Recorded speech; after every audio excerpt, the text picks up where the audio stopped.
Hey there, it's Rachel from All About Planners. So in this video I'm doing a review of the Punch Studio Undated Weekly Planner and Notebook.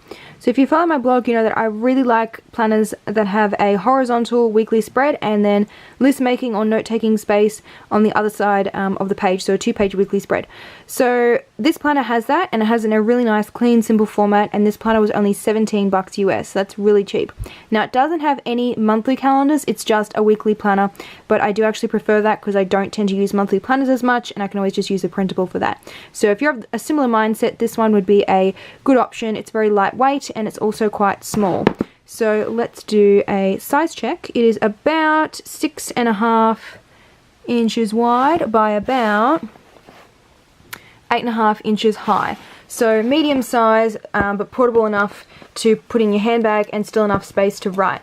Now, one thing that I think is a con of this planner, which is a bit odd to me, is this coil system thing. So most planners have the coil and you can see all the sides. This one, they sort of thread it through this kind of cardstock cover. It's odd. I've not seen another planner do it before, and I'm not really a fan of it, to be honest. It's kind of weird to me, and it feels rather flimsy because it's very thin cardstock, as you can see, super bendy. It does have rounded corners to prevent some wear and tear though, and it does have this really pretty pattern on the front, this peacock, and also had like a world map was another option, which I wanted, but it was sold out. So it also has this tassel. I'm not a fan of tassels. I think they're a bit odd. I don't like them at all, to be honest, but it's there if you want it. And then the back cover has the same design as the front. Look at the pretty gold foil. Love that. So do really like the design, just don't like this whole cover arrangement thing. It's kind of weird. Okay, so let's have a flick through. So it's got the usual this belongs to page, and then we go into, there's a important dates pages for the months of the year, so pretty typical of any planner.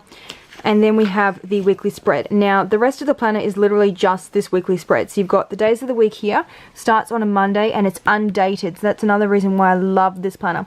I really like planners that are undated because you can just walk away, you know, use a different planner if you get sick of it, which I often do. Go use a different one and then come back when you have a week that suits this planner. So I don't like using, for example, a week that has not much space to plan if I've got a busy week, like obviously.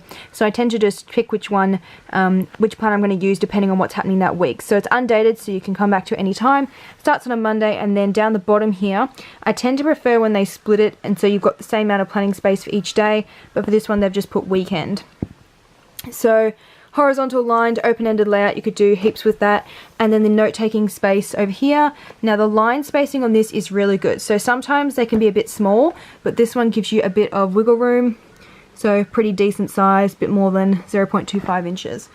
And lots of note-taking space, really good for list making. You could do a line, rule a line, or get some washi tape and split it in half for more list making space.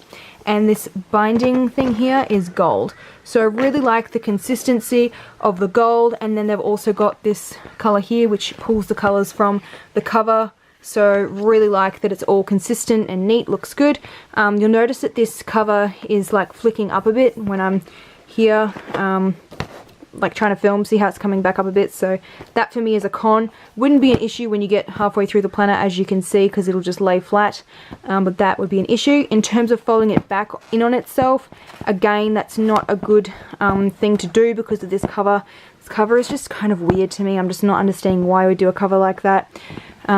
So yeah, if you want to write on it, you can fold it back on itself, but I can see this getting quite worn out over time. Okay, so at the back of the planner is another con for me. So for most of the weeks you get, well, for all of them, you get this weekly spread and then the note space, but once you get to the back, all you get is the weekly space. So they kind of probably should have just put this as a note taking space. So you don't get any extras pages, it's just a weekly planner with that important dates page. So if you want something basic, you want to do all your weekly planning in a planner like this and then keep everything else separate in a household binder, for example, then this would be a good option because it was only 17 US. So this one, affordable, yes, but it does have its downsides. If you're someone that doesn't use a planner every week, or you just need something to separate, like you want to use, you've got your main planner and then you want a second planner, this would be a good one for your second planner. It's very lightweight because of that cover. Like, for all its cons, it is lightweight, I'll give it that. So yeah, hope you found this video helpful, and I'll have the pen testing blog post linked in the description box below. I'll see you in the next video.